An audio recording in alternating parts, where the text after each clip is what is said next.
नाज़रीन, प्रोग्राम में आपको एक बार फिर खुश आमदीद कहते हैं। मुस्तब बात हो रही थी पर्ची के ज़रिए कोई ज़कात मांगने आता है या कोई छीन कर ले जाता है, तो क्या ऐसी सूरत में जिससे माल छीना गया तो उसकी क्या ज़कात अदा हो जाएगी? बिस्मिल्लाहिर्रहमानिर्रहीम। उसमें जिस तरह मुफ्ती साहब ने बड़ी डिटेल में बयान किया, तो ताकि आवाम भाइयों को दुरुस्त समझ में आ जाए, मुख्तसरन ये है कि ज़कात तो अदा हो जाएगी। उसकी वजह यह है कि ये जितने भी लोग मांगने के लिए इस तरह आ रहे हैं ज़बरदस्ती भी, वो भी खिदमत के नाम पर ही मांगते हैं कि हमने खिदमत करनी है, मरीज़ों का इलाज कराना है और नहीं दोगे तो गोली मारेंगे। वो एक अलग मैटर है कि भले मांग रहे हैं ना, वो तो इस पर्पज़ के लिए मांग रहे हैं। इसलिए नहीं मांग रहा कोई भी कि भाई हम इससे जो है वो असला ख़रीदेंगे, हम ये करेंगे वो करेंगे। जो भी मांगने वाले आ रहे हैं वो अगरचे ज़बरदस्ती मांग रहे हैं, ज़बरदस्ती ना देने की सूरत में थ्रेट भी करते हैं, मगर मांग जो है वो किसी अच्छे पर्पज़ के लिए। अब बंदे का दिल नहीं करता ऐसे लोगों को ज़कात देने का, सवाल ये है, मगर मजबूरी है, नहीं देंगे, कारोबार नहीं करने देंगे, परेशानी है।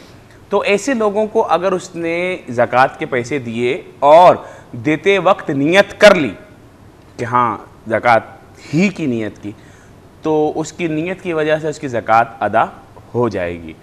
अच्छा मुस्तब, अगर किसी शख्स ने माल रखा ज़कात के पर्पज़ के लिए और कोई आ गया और छीन कर ले भी गया और नियत नहीं कर सका और उसके पास अब मज़ीद माल नहीं है कि वो ज़कात अदा कर सके, तो उसके बारे में क्या होगा? ये ऐसा ही है जैसे उसने रखा और कोई चोर आया, कूदा, चोरी की, भाग गया, ठीक है। या इसको दूसरे लफ्ज़ों में कहें कि डकैती पड़ गई, ज़कात का माल रखा हुआ था, डकैती पड़ी तो ले गया, ज़कात अदा नहीं होगी। क्योंकि ज़कात की अदायगी के लिए ज़रूरी है कि देने से पहले उसकी नियत की हो।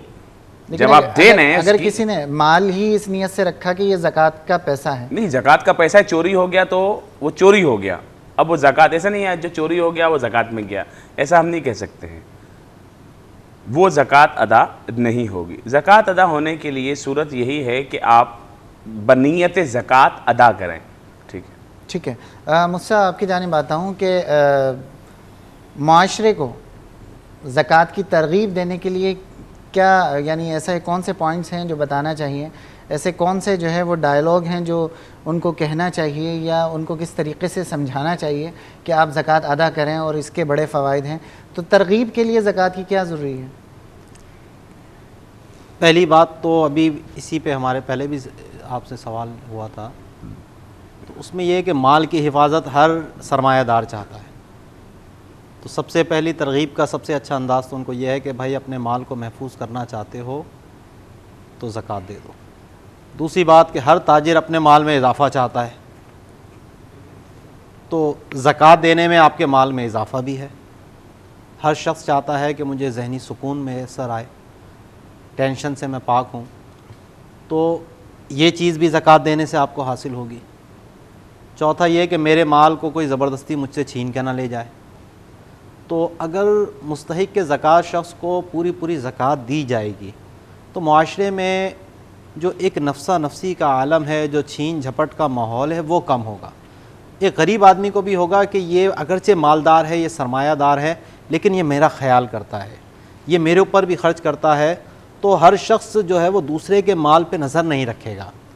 आज होता यही है कि एक सरमायादार होता है, वो अपने माल को अपनी हद तक ही महदूद रखता है, तो गरीब आदमी कहता है कि इसके सरमाए से मुझे क्या फ़ायदा। तो वो फिर एक जहनीत बनती है कि छीनो, झपटो, लूटो। तो ये फिर सरमायादार अपने माल की हिफाजत के लिए, अपने जान की हिफाजत के लिए फिर सिक्योरिटी गार्ड के ऊपर ख़र्च करता है। तो यही ख़र्चा अगर वो ज़कात में अदा कर दे तो उखरवी फ़वाइद के साथ साथ उसको दुनियावी तौर पर भी ये सिक्योरिटी हासिल हो जाएगी। ठीक है मुस्तब, इंशाल्लाह इसी सवाल को मैं आपकी जानिब भी आऊँगा। एक कॉलर हमारे साथ लाइन पे मौजूद हैं। अस्सलाम वालेकुम। वालेकुम अस्सलाम व रहमतुल्लाहि व बरकातुहू। जी, कौन और कहाँ से बात कर रहे हैं? जनाब फहद बात कर रहा हूँ कराची से। मुफ्ती साहब से बात हो जाएगी? जी बिल्कुल, मुफ्ती साहब मौजूद हैं, आपकी आवाज़ सुन भी रहे हैं। फवाद जी, मुफ्ती साहब से मुझे ये पूछना था ज़कात के हवाले से कि मैंने अपनी मस्जिद के एक इमाम साहब से पूछा था, जो आलिम भी है बहुत अच्छे, तो उन्होंने बताया था कि अगर आपके पास इतने पैसे हैं कि 52.5 तोला चांदी जितने, तो आप पे ज़कात फ़र्ज़ है। अगर पैसे नहीं हैं और सोना है 3 तोला, 4 तोला, 5 तोला, तो आप पे ज़कात जो है वो फ़र्ज़ नहीं होगी, ठीक है ना, क्योंकि आप ज़कात के निसाब में नहीं आते। ठीक है, एक तो मेरा ये सवाल है। और दूसरा मुझे ये पूछना था कि पिछले साल कोई अप्रैल के महीने में मेरे पास पैसे थे, मतलब कोई 35-40 हज़ार रुपये। उससे पहले कोई ज़्यादा पैसे थे, मतलब 1-1.5 लाख रुपए मेरे अकाउंट में कैश, और अभी मेरे पास जो है कोई 30 हज़ार रुपये या 40 हज़ार रुपये पड़े हैं, ठीक है ना। तो 40 हज़ार रुपये कैश है और कोई 6 तोला जो है ना वो सोना होगा, ठीक है। तो इस हिसाब से मैं नसाब में आता हूँ ज़कात के या नहीं आता हूँ। और बाकी मेरी एक शॉप है डिफेंस में, ठीक है ना, जिसमें तकरीबन कोई 2 लाख के करीब ज़्यादा से ज़्यादा माल पड़ा होगा, जिसमें कॉलिंग कार्ड्स और लोड वगैरह भी है। तो उस पर भी ज़कात आएगी या सिर्फ जो माल है जो बिक रहा है उस पर आएगी, या ये लोड और कॉलिंग कार्ड्स वगैरह जो है उस पर भी आएगी? ठीक है, ज़रा बता दीजिए। ठीक है फहद, आप प्रोग्राम देखते रहिए। मुझसे क्या कहेंगे आप? काफ़ी उन्होंने चीज़ें पूछ ली, कैश हाँ, भी है, मैं 35 से 40 हज़ार रुपये और 5 से 6 तोला उनके पास चांदी, वो सोना भी है। और फिर उसके साथ साथ उन्होंने कहा कि मेरी कॉलिंग कार्ड्स वगैरह जो हैं 2 लाख। तमाम लोगों के लिए इस मसले को याद रखें डॉक्टर साहब, ये सिर्फ इनका सवाल नहीं है, माशरे में तकरीबन लोग ये सवाल करना चाहते हैं कि हमारे पास जो है वो किसी एक चीज़ का निसाब पूरा नहीं है, थोड़ा सा ये है, थोड़ा सा ये है, क्या हम पर लाजिम होगी? तो याद रखें कि अगर आपके पास सोना 7.5 तोला नहीं है तो सोने पर ज़कात लाजिम नहीं होगी। 52.5 तोला चांदी पूरी नहीं है या उसके बराबर पैसे नहीं हैं तो आप पर ज़कात लाजिम इसकी नहीं होगी। और अगर थोड़ा सोना है, यानी 2-3 तोले सोना हो, भले 1 तोला हो, जितना भी मिकदार, मिसाल के तौर पर मैं कह रहा हूँ, और आपके पास 10,000 रुपये भी हों, 5,000 रुपये भी हों, थोड़े पैसे हैं ये, और ये सब चीज़ें ज़रूरत से ज़ायद हैं जो पैसे रखे हुए हैं। ऐसा नहीं कि आपको तनख्वाह मिली 8,000 रुपये, बोला जी 8,000 रुपये मेरे पास जमा हो गए और साथ में 2 तोला सोना भी मेरे पास है, क्या मेरे पर ज़कात होगी? तो आप पर ज़कात नहीं होगी। ये उन पैसों की बात कर रहा हूँ जो निसाब पूरा किसी एक चीज़ का नहीं बन रहा, मगर थोड़े पैसे रखे हुए, ज़रूरत से ज़ायद रखे हुए हैं, गले में डाल दिए, कहीं रखवा दिए हैं।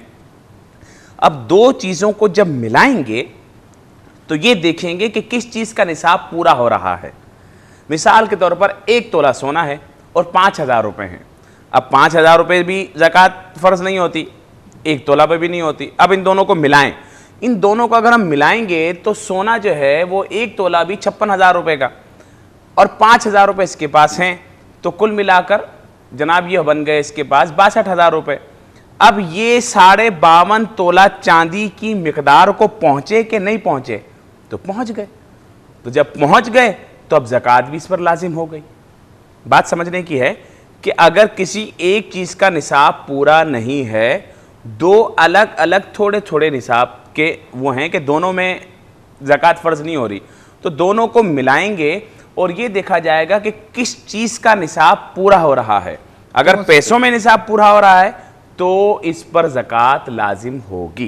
तो फहद पर भी ज़कात लाजिम होगी, क्योंकि इन्होंने कहा कि मेरे पास इतने पैसे 30-40 हज़ार रुपये हैं, पैसों में निसाब पूरा नहीं हो रहा क्योंकि 52.5 तोले चांदी के पैसे नहीं हैं और 6 तोला सोना है, तो सोने में भी ज़कात निसाब पूरा नहीं हो रहा क्योंकि 7.5 तोला सोना है। अब दोनों को जब मिलाएंगे तो किसी एक चीज़ का निसाब पूरा हो रहा है। वो किस चीज़ का हो रहा है? वो चांदी का निसाब पूरा हो रहा है, यानी चांदी 52.5 तोले चांदी से ज़्यादा के इसके पास पैसे बन जाएंगे तो इन पर ज़कात लाजिम होगी।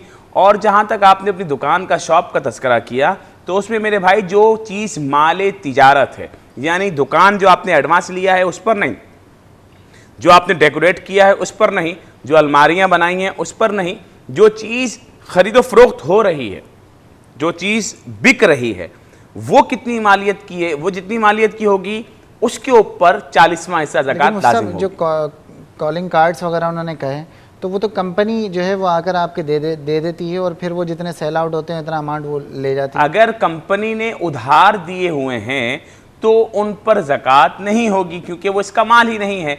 और अगर इसने अपने माल के 1 लाख रुपए के कॉलिंग कार्ड खरीदे, अब वो कॉलिंग कार्ड बिक रहे हैं, 2 दिन बाद वो 1,10,000 के बिक जाते हैं, फिर 1 लाख के और ले लेते हैं, फिर वो आ जाते हैं, फिर तो ये वो माल है जो माले तिजारत है, तो इसके ऊपर ज़कात लाजिम होगी। लेकिन मुफ्ती मैं चलें इसी सवाल को मज़ीद करूँगा। एक कॉलर हमारे साथ लाइन पे मौजूद हैं। अस्सलाम वालेकुम।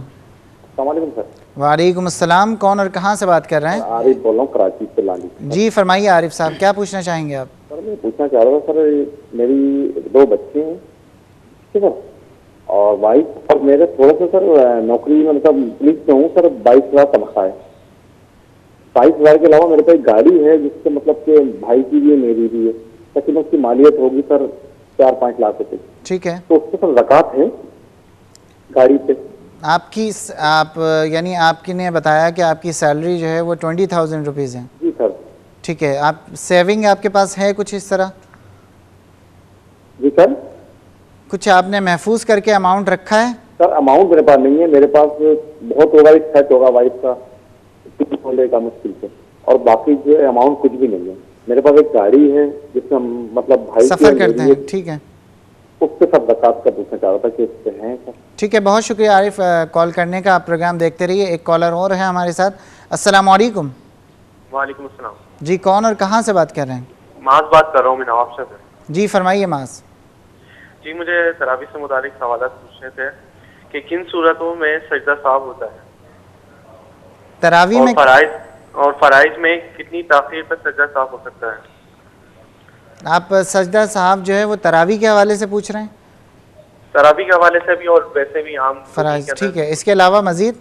और जी इसके अलावा सवाल मुझे पूछना था कि मैं पिछले साल रमज़ान में उम्रा पे गया था जी, तो वहाँ जो है सऊदीया के अंदर हरम में 20 रकत तरावी पढ़ाई जाती है, जबकि जो वहाँ की दीगर मसाजिद हैं वहाँ में 8 रकत नमाज पढ़ाई जाती है तरावी की।